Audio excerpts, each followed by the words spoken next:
Okay, let's talk about generative AI. And I want you to just forget all the technical jargon, all the complex code stuff for a minute. We're going to look at this whole thing through a much simpler and honestly a much more useful lens. The story of the new digital intern. So let's start with a scenario. A story that, I'm guessing, might sound pretty familiar to a lot of you. I mean, has this happened to you? You get this incredible resume, right? Top university, perfect grades, they absolutely kill it in the interview. And you're thinking, wow, I found a rock star. And then they actually start working. And that's when you spot it. This huge gap. On one side, they've got all this amazing general book smarts. But on the other, they have zero practical context for how your business actually works. It's like a bridge is out. They can write a brilliant paper on market theory, but they mess up the most basic client email because they don't know the first thing about your customers. Okay, so hold that image in your head, that brilliant but totally clueless intern. Because that experience, that feeling, it is the absolute key to understanding this powerful new tool everyone's talking about. And there it is. That's the core idea. Tools like ChatGPT, Copilot, Gemini, they're not some magical black box. Just think of them as your new digital intern. And when you look at it that way, the resemblance is, well, it's pretty striking, right? Your star intern, they've read all the textbooks. Generative AI, it's been trained on a huge chunk of the internet. Both of them can write really well, they can summarize things, and boy, can they sound authoritative. They have this massive library of general knowledge.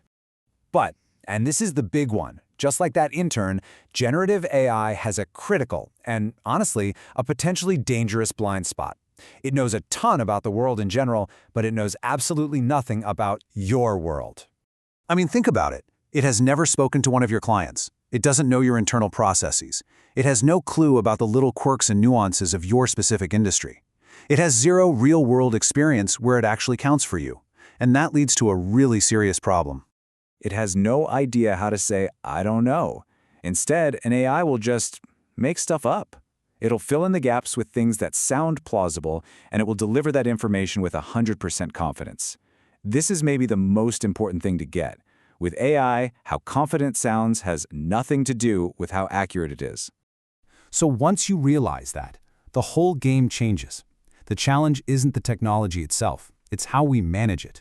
Which, brings us to a question we all know how to answer. You wouldn't fire a brilliant intern just because they don't get your business on day one, right? Of course not. You'd train them, you'd manage them, and that exact same logic is how we make AI useful and safe. Here it is. This is your playbook. It's super simple. Number 1, you always supervise the work. 2, you fact-check everything it produces, especially if the stakes are high. 3, you have to give it deep context. The more you feed it, the better its output will be. And finally, you start by giving it low-risk tasks, things where a mistake isn't a disaster. You see, getting AI right isn't a tech problem, it's a leadership challenge. The people who are going to win with this stuff are the managers who are thoughtful about what they ask it to do and are super diligent about reviewing the results. So all of this leads to the single most important takeaway. Seriously, if you remember just one thing from all of this, make it this fundamental shift in how you think about AI. We're all so used to software being a reliable system. You click a button and you get a predictable, correct answer every single time. That is not what this is. Instead, you have to start thinking of it as a new team member, an incredibly junior team member who needs your constant supervision, your guidance, and your context to have any chance of succeeding. This quote just nails it, doesn't it? That's your new digital intern in a nutshell. It's going to be brilliant sometimes, totally unreliable other times, and the whole responsibility for telling the difference, well, that falls on you, the manager. And that really brings us to the final question for you to think about.